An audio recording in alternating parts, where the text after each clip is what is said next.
अस्सलाम दोस्तों, मैं हूं साजिद महमूद ताहिर और आप देख रहे हैं चैनल वीज़ा वेज। दोस्तों, अक्सर ये कंप्लेन आ रही है कि जो मलेशिया है वो टूरिस्ट को या विजिटर्स को डिपोर्ट कर देता है। और इस सिलसिले में कोई काउंटर सेटिंग की बातें भी होती हैं और इस तरह के बहुत से मामलात हैं कि बी इंश्योर करना चाहते हैं कि एंट्री जो है वो आपको मिल जाए। तो इस सिलसिले में आपको बताऊं कि मलेशिया, इसमें तो कोई शक नहीं है कि जो इमिग्रेशन है उसको तमाम अख्तियारात हैं। वो चाहे आपके वीज़ा को डिनाई करे, एंट्री डिनाई करे, कुछ कर ले, कैंसिल कर दे, उसके पास मुकम्मल अख्तियारात हैं। वीज़ा जो मलेशिया का वो नॉर्मली दो इकसाम का है, दो किस्मों का है। उसमें से एक तो ये है कि ई वीज़ा है इलेक्ट्रॉनिक, जो आपको ऑनलाइन आप ले सकते हैं घर बैठे हुए, और वो आपको 2 से 3 दिन में मिल जाता है। जबकि एक स्टिकर वीज़ा है जिसके लिए आपको एम्बेसी में जाना पड़ता है। तो एम्बेसी में जब जाते हैं तो फिर ऑब्वियसली जो स्टिकर वीज़ा आपको लगता है वो वैलिड होता है, और जो ई वीज़ा है वो भी आप दस्तावेज़ात अपलोड करते हैं तो आपको लगता है। लेकिन ये क्या वजह है कि जो अमला है इमिग्रेशन का मलेशिया में, वो आपको या किसी क्लाइंट को वहाँ से डिपोर्ट कर देता है।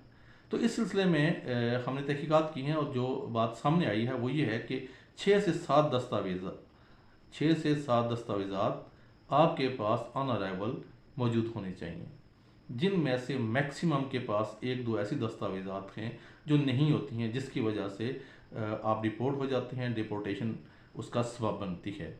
तो वो 6 7 दस्तावेज़ात क्या हैं, इसके लिए आपका जानना ज़रूरी है। अगर वो 6 7 दस्तावेज़ात आपके पास हैं तो फिर मैक्सिमम चांसेस हैं कि आपको एंट्री मिल जाएगी और आपको एंट्री डिनाई नहीं की जाएगी।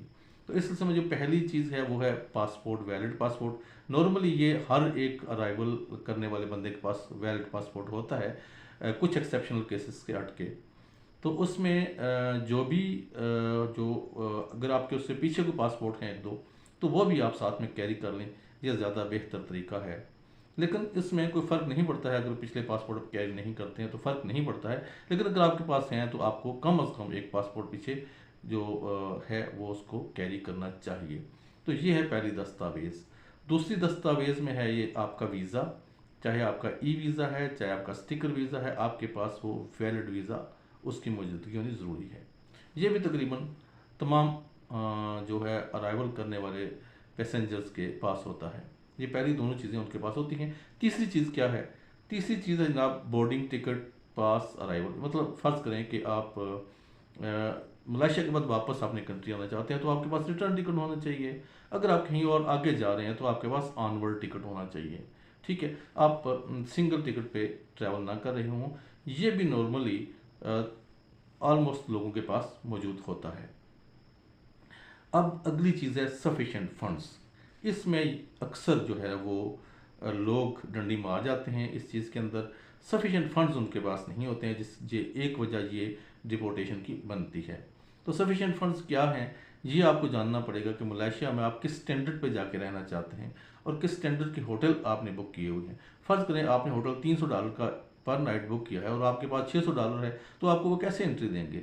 सबसे पहले जस्टिफिकेशन ये होनी चाहिए कि आपकी जो फंड्स हैं वो आपके तमाम टूर के मुताबिक काफ़ी गुड इनफ होने चाहिए।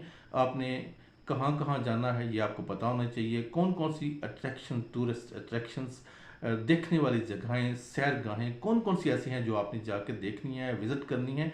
तो उन पर आपके आने जाने का, लिविंग का, होटल की क्या कास्ट है, ये सारी मिल मिला के आपके पास सफिशिएंट फंड्स मतलब होने चाहिए। आपके पास पैसे होने चाहिए। और पैसे किस शक्ल में होने चाहिए? उन्होंने कहा है कि जनाब आपके पास कैश भी होनी चाहिए। कैश मतलब हो सकती है, कोई इशू नहीं है। अगर आपके पास ट्रैवलर्स चेक हैं तब भी ठीक है। अगर आपके पास क्रेडिट कार्ड या डेबिट कार्ड हैं तब भी ठीक है। और आपके पास ई वैलेट्स हैं जो एक्सेप्टेबल हैं मलेशिया में, तो वो भी ठीक हैं। तो इस बात का पूरा ध्यान रहे कि मुतवक्को अखराजात आपके कितने हैं, उस कंट्री के अंदर कितने अरसे के लिए आप जा रहे हैं। अगर आप 30 डेज़ के लिए जा रहे हैं, 7 दिन के लिए जा रहे हैं, 14 दिन के लिए जा रहे हैं, जिस भी अरसा के लिए जा रहे हैं, उस हवाले से आपके पास जो फंड्स हैं वो होने चाहिए, आपके पास अखराजात होने चाहिए। तो पहले मैंने टिकट का जिक्र किया। उसके अलावा बोर्डिंग पास जो आपके पास होता है, जिस पे आप ट्रैवल करके आए हैं, जिस एयरलाइन के जरिए आए हैं, तो वो बोर्डिंग पास भी आपके पास होना चाहिए। तो ये मेरे ख्याल से हो गई हैं टोटल 5 चीज़ें। उनमें से एक चीज़ जो है जो ट्रबल करती है वो है फंड्स, ठीक है। इसके अलावा जो छठी चीज़, ये नॉर्मली बहुत कम लोग लेके जाते हैं, ये मलेशिया के लिए बहुत ज़रूरी है, और वो ये है कि प्रीपेड होटल रिजर्वेशन। मिसाल के तौर पर अगर आप किसी बंदे को विज़िट करने नहीं जा रहे हैं, टूरिज़्म के लिए जा रहे हैं, आपने होटल बुक किया हुआ है, तो अगर आप वो होटल बुक कर रहे हैं जिसके आपने पैसे पे नहीं किए हैं, तो वो वैलिड नहीं होगा, ठीक है। तो आप जितना अर्सा के लिए आप वहाँ रहेंगे, जहाँ रहेंगे, जिस अकोमोडेशन पे रहेंगे, उसकी पेमेंट ऑलरेडी आपने होटल को कर दी हुई हो। प्रीपेड होटल रिजर्वेशन जो है, होटल बुकिंग जो है, ये लाजमी है। आप अगर ई वीज़ा लेके जा रहे हैं तो फिर तो 100% ये लाजमी है कि आपकी जो होटल बुकिंग है वो प्रीपेड होनी चाहिए। अगर प्रीपेड होटल बुकिंग आपके पास नहीं है तो आपको दूसरी फ़्लाइट में वापस भेजा जा सकता है। ये जनाब टोटल ऑलमोस्ट 6 चीज़ें थी। इसके अलावा उन्होंने कहा जी कि आपके पास अगर कोई अदर सपोर्टिंग डॉक्यूमेंट्स, तो आप जो दिखाना, मिसाल के तौर पर आप बिजनेसमैन हैं, आपके पास ऑब्वियसली बिजनेस के कुछ डॉक्यूमेंट होने चाहिए। आपके पास at least name card, business card जो आप करते हैं, जिसको विजिटिंग कार्ड भी बोलते हैं, वो आपके पास होना लाजमी है। आपके कोई दस्तावेज़ ऐसी जिससे ये साबित हो कि आप, आजकल तो आपके पास फ़ोन भी है, आप फ़ोन में तमाम दस्तावेज़ात रख सकते हैं।